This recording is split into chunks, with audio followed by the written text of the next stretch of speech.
இயேசு கிறிஸ்துவே ஆண்டவர் என்று சொல்வதில் நான் மிகுந்த மகிழ்ச்சி அடைகின்றேன். இறையாதே அமைதலாயிரு என்றார். மார்க் 4:39.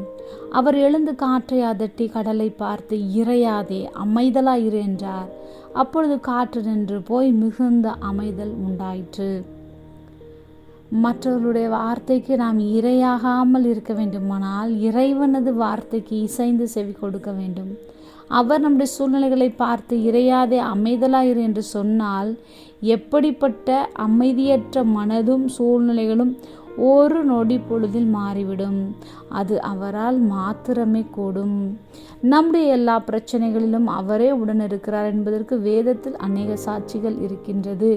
இன்றும் தேவனுடைய பிள்ளைகள் எல்லாரோடும் அவர் இருந்ததினால் எப்படிப்பட்ட காரியங்களை பெற்றுக்கொண்டார்கள், எவ்வாறு ஜெயித்தார்கள், எவ்வாறு மேற்கொண்டார்கள், எவ்வாறு சுதந்திரித்தார்கள் என்று வேதத்திலிருந்தும் இன்று நாம் வாழ்ந்து கொண்டிருக்கிற உலக மனிதர்களிடமிருந்தும் அறிந்து கொள்ள முடியும்.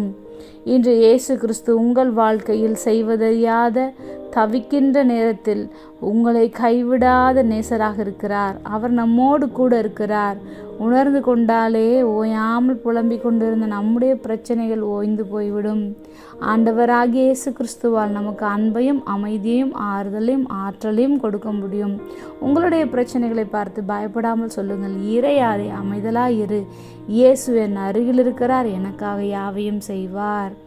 ஜெபம். அன்பின் பரம தகப்பனே, எப்பொழுதும் எங்களோடு கூட இருக்கிறவராகவே இருக்கிறவரே, எங்கள் இருதயத்திற்குள்ளும் நாங்கள் இருக்கும் இடத்திலும் இருக்கின்ற எல்லா பிரச்சனைகளை பார்த்தும் இறையாதே அமைதலாயிரு என்று அறிக்கை செய்கிறோம். உடைய நாமத்தினாலே கட்டளையிடுகிறோம். இயேசுவின் நாமத்தில் பிதாவே, ஆமென்.